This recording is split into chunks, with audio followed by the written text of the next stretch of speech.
Okay. Last week's game was pretty much what we thought.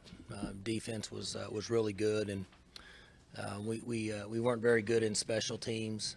We were able to verify that watching tape. Need to try to find ways to improve in that area. We were really proud of what J.D. King brought to the table, touching the ball 41 times in a conference game as a true freshman. Was a big factor for us. So on to the next one. Obviously, we're playing the best team that we've played up to this point. I mean, you guys know all about them. I don't really need to talk a lot about that. But got the guys together last night and had a good workout. And Monday's Monday, and get back to work on Tuesday. Coach Gundy, is the game of the week for the Class 6A21 District Championship, Midwest City and Stillwater this week? Yes, that's what I've been told. Yes, I'll be there. I guess it is for district championship. I honestly, I wish I could say I'd kept up with the district standings, but I don't. But good. So yeah, they've done very well. I'm proud of them. Their coaches have done a fantastic job, and so it'll be a big game for the guys. Stillwater or Midwest City's coaches have done a good job. I haven't seen Midwest City, but I haven't seen them or enough to say one way or the other. But they've had a history of having great players there. They had great quarterback play there. One of them is managing in the World Series, and but the best player there has long hair. But should be a good game. Should be a fun game for everybody. Mike, how is Mason's shoulder doing? Well, he's fine. He's been fine. Can you talk about King and what the progression you've seen from him over the course of the season? Yeah, it's pretty simple with him. He every once in a while we come across young men that are very mature, not only physically but mentally. Very stable. The big scene doesn't really affect him much. He's been that way from day one. Hard to tell in recruiting, but that would be the best illustration of why he's been able to have success up to this point. There's just not very many young men at any position that come in that are just mature, and he's been that way. When you've got a young guy like that, Mike, is there something you're looking for in the preseason, or are there moments where you go, okay, this guy might really be able to do this? Well, you see some of it in August. Whenever you guys ask me who will play, and I say it's going to take at least 2 weeks, and then I usually don't give any information for 3, it's because we don't really know. We have to see them extend themselves, get fatigued, take hits, particularly at that position, and then still come back and practice, stay focused, get lined up, take care of the football, all those different areas. Sometimes you can see it in the latter part of August, but as I say, you never really know till they get out there and play. And he showed signs early in the year of not being, I call it big-eyed, and fortunately for us, that's held true. When it comes to him, you mentioned the maturity. Was there anything about him in the recruiting, even off-field, that you thought this guy might have a maturity that is above what a lot of these guys might have? He carries himself different, and it's not always foolproof or 100%, but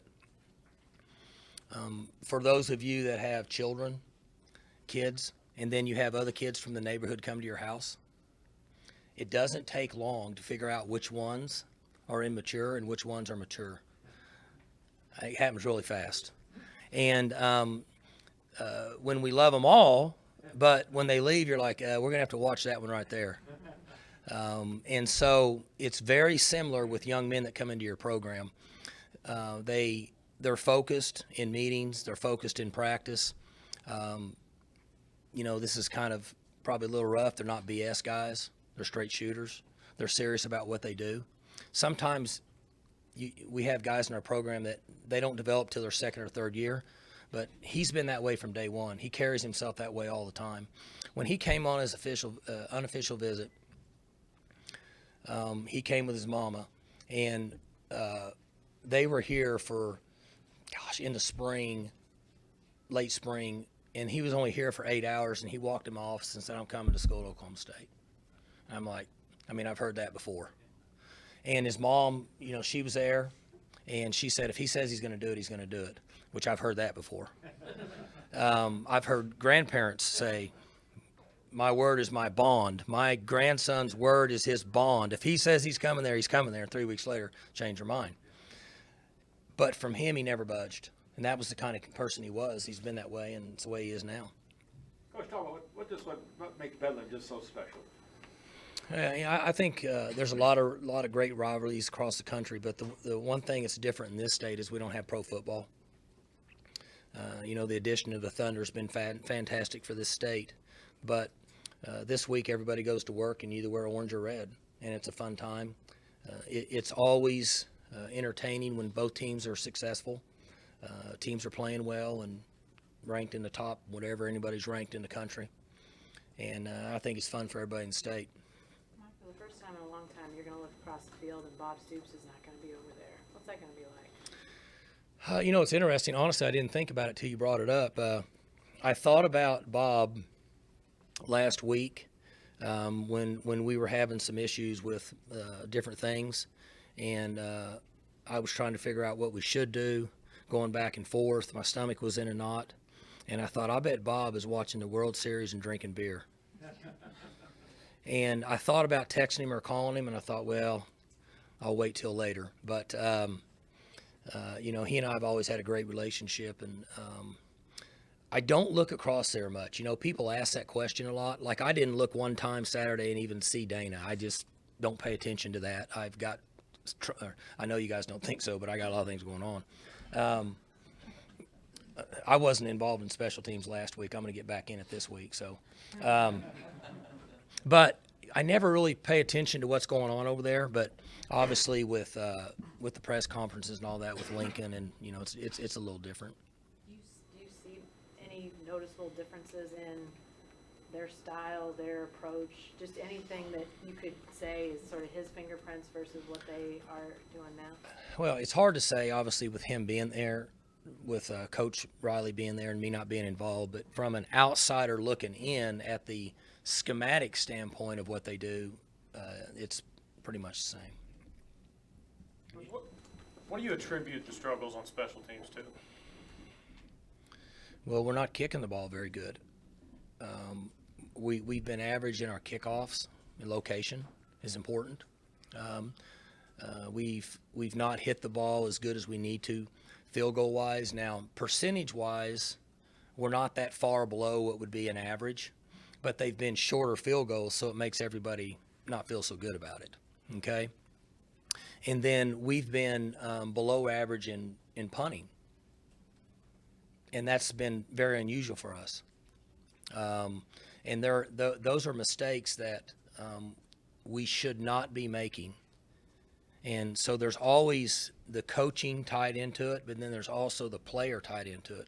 Everybody has to accept responsibility, and that's what we'll work on tomorrow.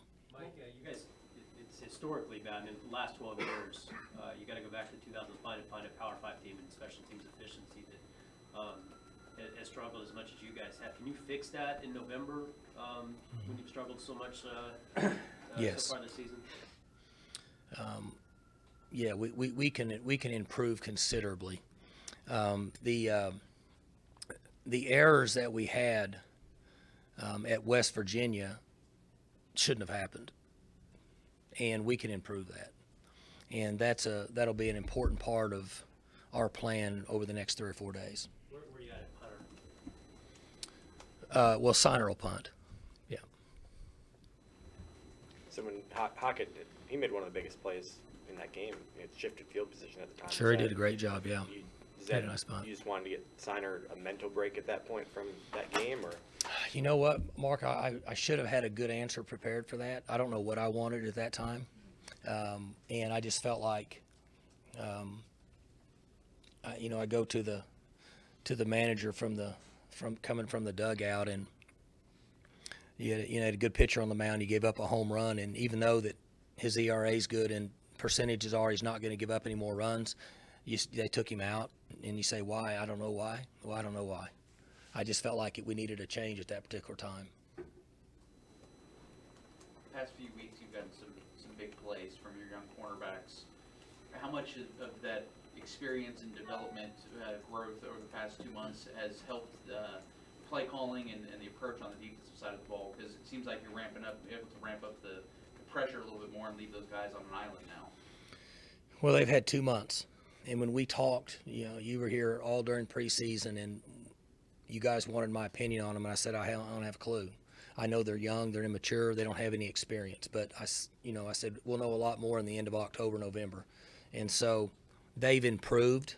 This will be, and I said this last week with Greer, but this will be the greatest challenge for them with this guy throwing it and their ability to make plays on the perimeter. But they're improved. They've got a lot of work ahead of them. At times they'll make mistakes like most college players do. But I think they're definitely improved than where they were at the 1st September. Mike, you've had a lot of great individual defensive linemen. How does this group as a whole compare with ones you've had in the past? I'm thrilled with what we're getting with the 6 or 7 guys that are playing in there. Billy didn't get in as much in this last game. He was beat up. Enoch didn't get as much. He was beat up. But as a whole, those guys have been fantastic. And if you remember back to the discussions we had in August, one of the things that I mentioned was that I had hoped that those 6 or 7 guys as a group could be as productive as what we were with Vincent's dominance and Emmanuel's dominance. And that's one of the few times that I've been able to look in a crystal ball and knock on wood so far it's held to be true, is as a group they're playing good. I think Joe Bob's doing an excellent job of rotating them in. The other guy that's coming on a little bit is Taj Bakari. He's making some plays. Now, you guys you see it differently than we do because practice and different things we see that he's finally realized that contact's not going to hurt him and it's okay to hit somebody. And if you tackle the guy on the other team, it's a bonus. He's figuring that out. And now he thinks, hey, this is pretty fun, This is awesome. And so as a group, they've done very well. Mike, when you were offensive coordinator, you guys, I'm thinking back to that game you guys won here and threw it around a ton and probably could have kept scoring on OU a little bit in that Bedlam game.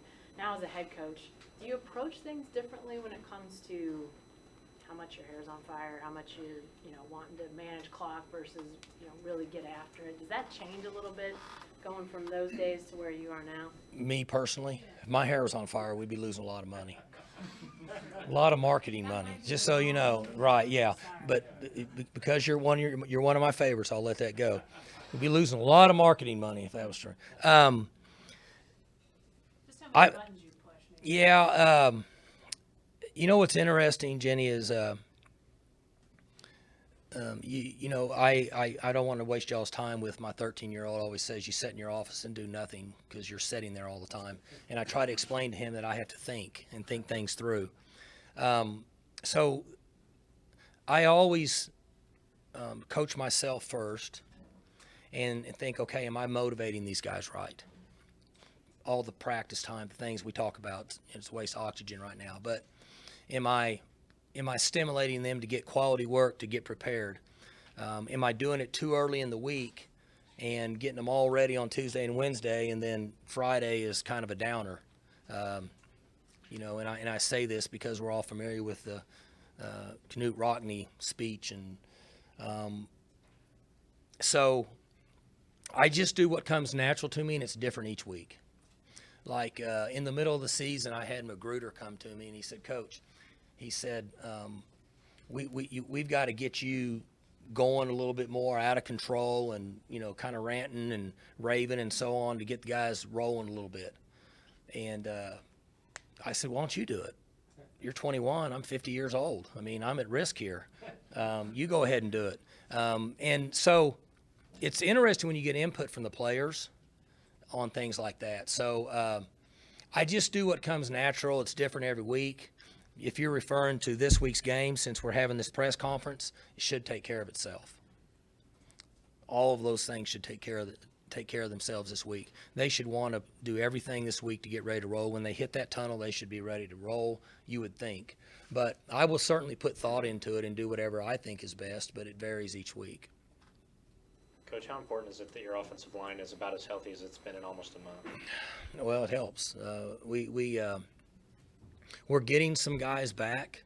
The one thing that's been a concern of mine is they've been on such a limited practice plan that I'm just not ever comfortable with that. And we're getting a little more out of those guys during the week instead of setting guys all week and then throwing them out there on Saturday, because you're not going to be as good. Period. You're just not going to. There's only been one guy, and I say this to the team. I've been in college football for 30 years. Only one guy could not practice and play at a performance level that was through the roof. Ever. I've ever seen it. At all the players I've been around as a player or coach. And so it's so important to get those guys healthy so they can practice and get quality time, and then us have a little depth on Saturday in case we get a guy that gets nicked up. Who was the guy? Hartley Dykes. He didn't have to practice. Guy's a freak. I mean, period. I mean, there's not been anybody like him. I mean, but now I'm sure Barry maybe could have, but Barry, he was such a great practice player, and Hartley was too. But if Hart didn't practice, he could do the same thing on Saturday. Guy's just a freak of nature. Does that concern apply to Rudolph too when he has a week like last week where he's not on the practice field? He was tired. Mason was tired. He was just beat up, sore. Still playing good, but I just thought he needed a break. He could have practiced last week, but and after the game, I guess I blamed you guys and said I was misquoted, but actually I went back and listened to my quote and I wasn't misquoted.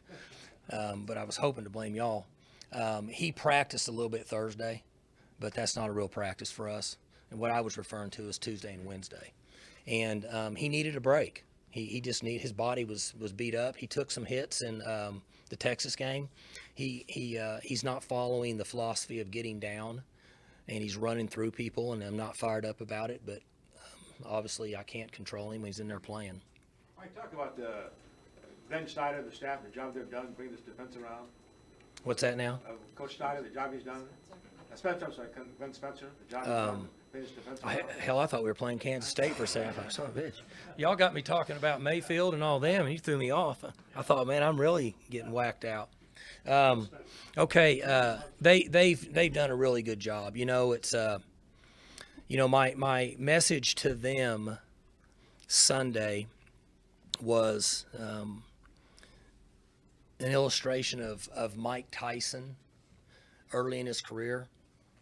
Like these young guys in here and gals, they don't know because they're not old enough, but the ones of us that have been around a while, you remember when he fought early in his career and he had just black trunks and black shoes, no socks, and when they started the fight, it was a street fight for him because he was hungry. It was survival for him. And then once some of the glamour got there and the money and so on and so forth, in my opinion, from an outsider looking in, I don't want Mike to come looking for me, but the hunger wasn't there. And so with these guys, what I think's happened is they've been hungry and they've worked hard. And I mentioned to you guys, I said, hey, they're practicing good. They're engaged. They're intense in individuals instead of going through the motion. Chad Whitener and Trey Flowers and Brailford and Ramon and those guys have stepped up and they're instigating some fire. They've helped Bundage develop himself into a pretty good defensive player that he wasn't 6 weeks ago. So that's where they've improved, in my opinion. Mike, it seems like the protection that Mason gets on Saturday could really be a difference maker. OU secondary looks susceptible if your guys have a chance to run around. You were talking about health of the offensive line, but it really seemed like Lundblade might have solidified that group. Just how important is that, and how important is he to what those guys are doing? Well, ultimately it's pretty simple. You're going to have to create running lanes in a pass defense, and you're going to have to protect in a run defense. And if Mason's had adequate time, he's been a good player. That's what's good about this game. They love their quarterback. We love our quarterback, and our ability to protect him and let him throw the ball certainly plays a huge role in what we need to accomplish on Saturday. Cole Waltershire seems to be stepping up and making more and more He is. plays and becoming more refractory. Just talk about him. Maturity, experience. He's a lot like, kind of cut from the same mold as JD. He's serious about what he wants to do. He loves OSU. He's a team guy, unselfish. And we have guys like that have come through here and willed themselves into being pretty good college football players. And he's in my opinion, a considerably different player now than he was 6 weeks ago. Mike? Go ahead, Jay. How about you? When you look at this series, why has Oklahoma dominated this game, especially when both sides have had stakes, have been ranked, have something to play for? I went back and counted it up, and if you throw in 76, of which OSU won ranked, it's 2 and 17, going back to the 40s when both sides are ranked. Why do you think that's been the case? Oh, I don't know. I think history, I would say that over a period of, well, you went back 40-something years, right? Well, 80 years. Well, I thought you said 76.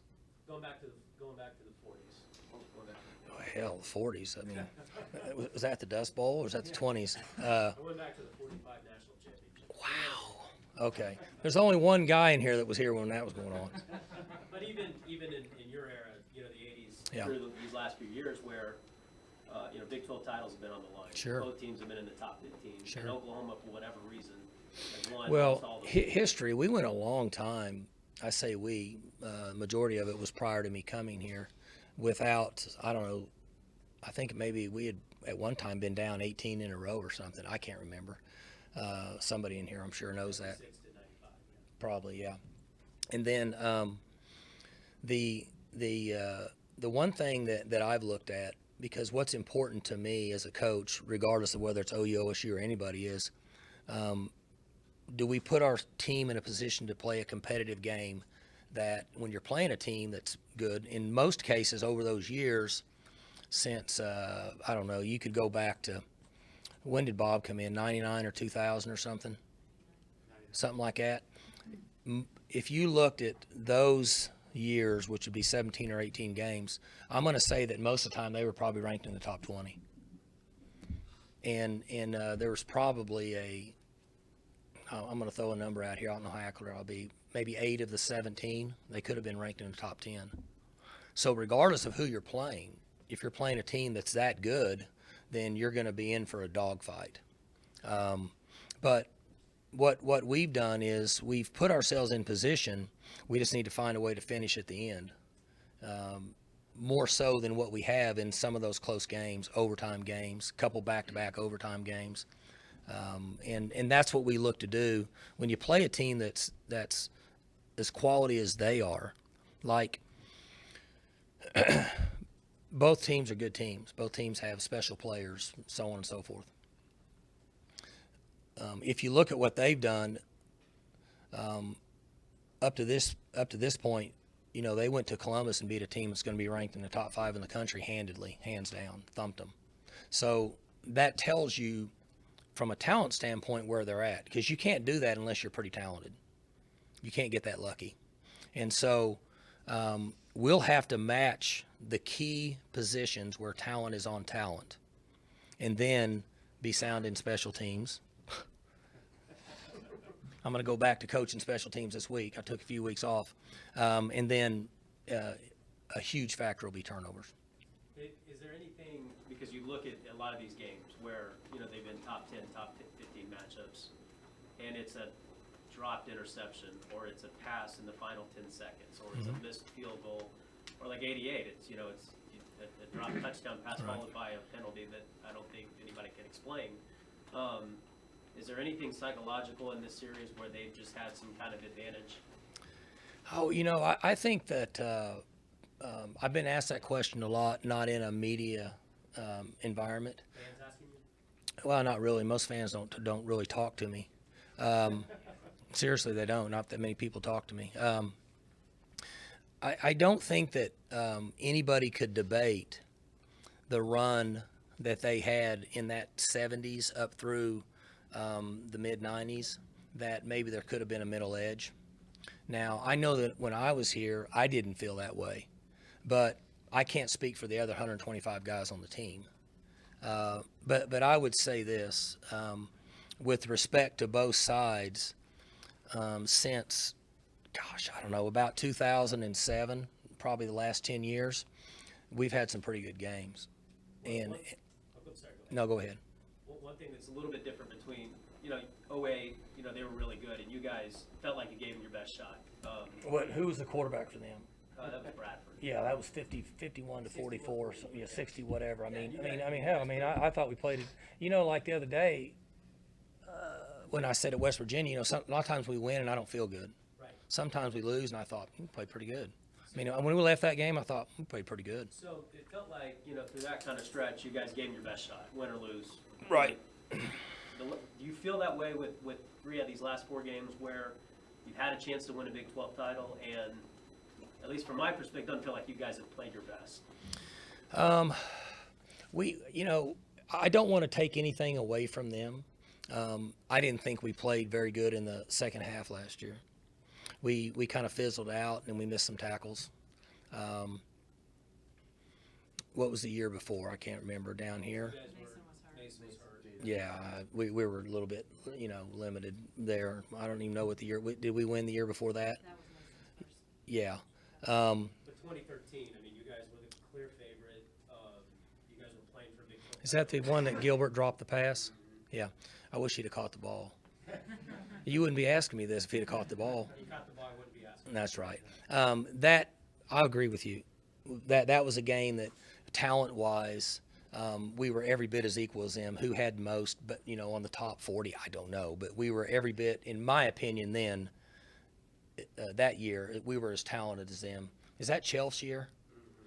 Yeah, Chelf really was playing good at that point, and it was kind of even because they were getting average offensive output at that year. I think, best I can remember. And when you look back and say, okay, somebody says, well, you should have beat him the year Bradford was there. I was like, yeah, not so fast there, buddy. But if they said, okay, you should have beat him in 13, I'd say, yeah, you're probably right. Gilbert dropped the pick 6 the year before in Norman. Yes, yeah. So, yeah, we could go on and on about it, but my honest opinion is after games, I'll say, to myself, I have to say, okay, we didn't play as good as we should have, or we played pretty good. They're better than us. So how important, if for just the sanity of your fan base, that this is a game where you mentioned how talented they were. They went to Ohio State. You guys have a good team. This has playoff implications, Big 12 title implications. That you win a game like this, that can maybe take your program, another level because of the coming up short in this game in the past. Well, I don't know. When you say another level, we've been in the top 10 5 of the last 9 years. Sure. So, the other level would be, it'd be nice, kind of the goal for everybody this year is to somehow get in the last game. Mm-hmm. Because if you get in that game, it's all for one for all. That's kind of the goal. I look at it more from that standpoint. But I don't want to disregard the importance of preparation and us playing well and trying to win this game. I don't want to disregard that. Now, I will say this. If you don't win the ones you're supposed to, you're not even sitting here talking about this. That's the one thing that's what's so difficult with college football, in my opinion, because you gotta stay on top of it all week. And you guys have done that. We've been pretty good at it, and it's not easy. You got to stay healthy. You got to motivate. You can't lose focus, because you can't come back at the end and get in a tournament bracket and work your way if you get hot in the end. In this sport, you don't have that luxury. So people say, is this a big game? Sure it is. Bedlam's a big game. Last week was a big game, but it's got to be bigger because it's in-state. Yeah, it's in-state. It's a fun game. They know us. We know them. They have our signals. We have their signals. They deny it. We deny it. It's good stuff, It was just like when we were in to play 8 at Morgantown, and they said they've got our signal. A signal that we had, that Leach had, that Dana had, that Bryles had, that Lincoln had, that whoever else has been in this system had.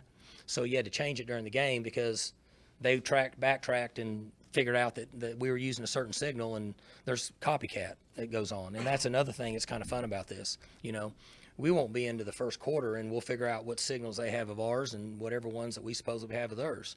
And we're not supposed to be stealing signals, right? Just like the guy on second base in the World Series. My last question on this, is there any sense of the angst that the Oklahoma State fan might have going into this game, given, you know, all the fourth quarter things that just the ball has bounced against you guys in this game? Well, here would be my recommendation to them. Show up on time, which they will, and pack this place and be as loud as you can be and scream like crazy. And then that way they have done their part. Here's what we're going to try to do. We're going to try to do our part. We're going to try to prepare well. We're going to try to play hard. We're going to compete. We're going to make the best calls we can. And it's kind of a collaboration of everybody doing their job. That's what I would recommend to them, is show up and be as loud as possible. That'll make me feel better, and it'll make them feel better. Mike, it seems like that you're more relaxed this year on a regular basis. I guess I know you got a lot going on as you prepare, and I think you got a question similar to this in the conference call, and I apologize for not hearing exactly how the question was, but you mentioned you do what comes naturally when you prepare for games and getting your team ready. With this being a little more relaxed, if that's accurate, have you noticed any ways that changes the way you go week to week in preparing? I try to stress the importance to our players, and, you know, kind of the flip side of the conversation, that the hour and a half conversation that we had, is that people have to understand, if we throw all of our eggs in one basket and things don't go like you want them to, you can lose, in my opinion, in a team sport. And the difference in football is in regular season they give us 12. In baseball you get 50. In basketball you get potentially 35 or whatever. You don't get that many in football. So I'm always cautious to try to build something up and put all my eggs in one and make it not what it should be. So we try to stress to them the only thing that we can hang our hat on is find the solution to the issues we have, put a plan in place, make it better, work hard, stay focused, hydration, sleep, nutrition, control everything you can control, care about each other, play hard, have fun. That's all we can hang our hat on. Otherwise, you'll let this game beat you to death, and you can't do that, player or coach, in my opinion. Mike, we've talked to you about, you know, Bedlam Week. I think we've talked to Kale from time to time about Bedlam Week. You're obviously solely OSU. He's all OU.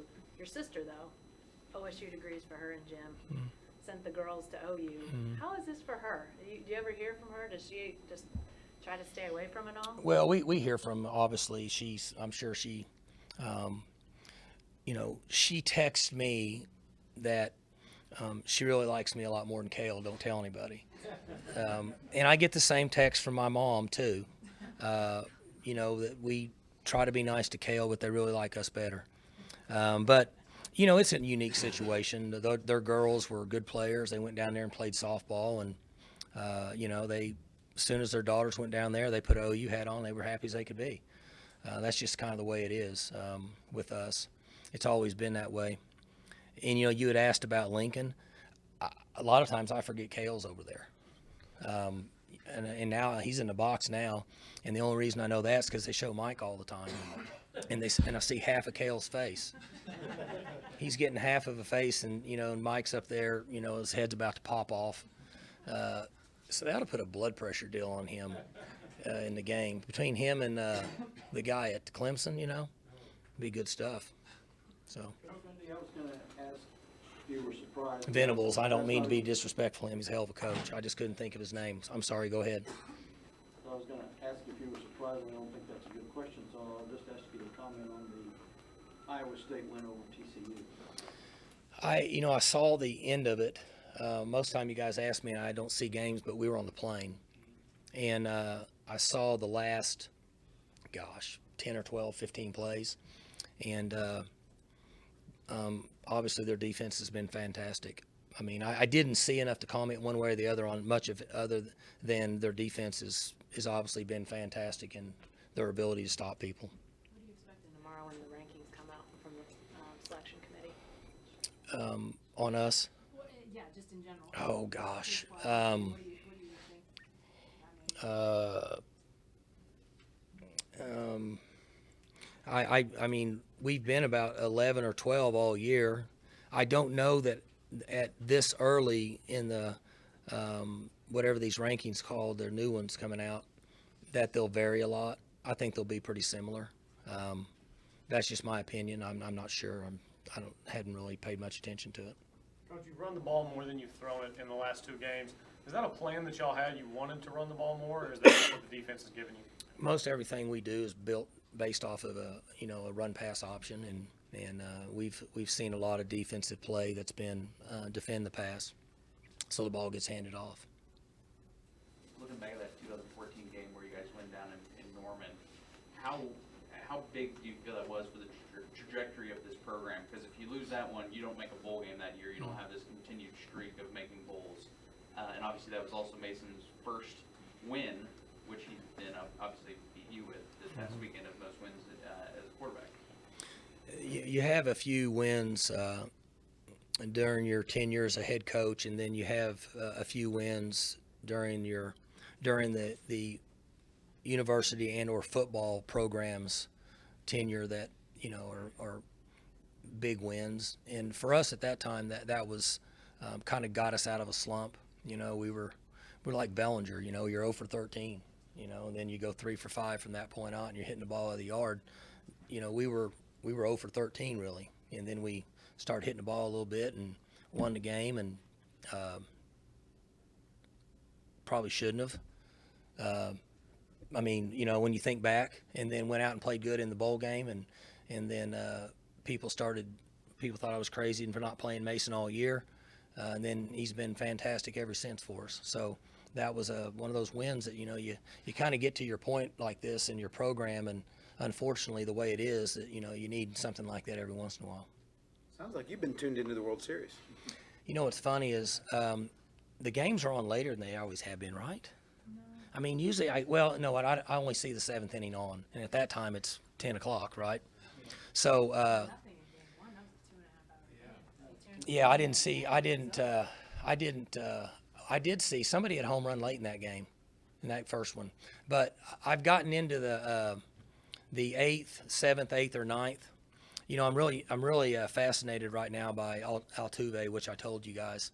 And like last night, now there were some fantastic home runs, but you got to love a guy that's 5'6", that crow hops, and his swing honestly looked like slow pitch softball home run derby, right? It's awesome, and the ball was coming in there at 95. Very impressive, but it's been awesome. I've caught the last few innings, and last night I know Gavin's telling me anymore, so I'm out of here on this one. We went from Midwest City. Stillwater High. Now we're going to end on the World Series. I get out of this business, I got to get me a sports talk show. Playground instigators. That's what I call them. Playground instigators. The people that come out there and like, kiss ass, and then they turn back and walk off because they don't want to be in. That's sports talk radio. Playground instigators. Okay, so here's the deal with the World Series. My boys were up. It was 10:58. I said, you guys got to go to bed. And it was like, by then it was like, what, the 8th or 9th inning? And it was going back and forth. And they go, you're kidding me? This is the greatest game ever. And I said, listen, it's 8-7. It's over. And I said, you're gone. Plug your phones in, because I make them plug it in downstairs. Plug your phones in. Y'all go to bed. And so this morning when I was up and my 13-year-old was getting ready I take him to school. And, of course, you know what he did. Looked on his phone. He's like, really? Really? 13 innings? And I didn't know at that time. I went to bed also. So, all right, we good? All right, guys.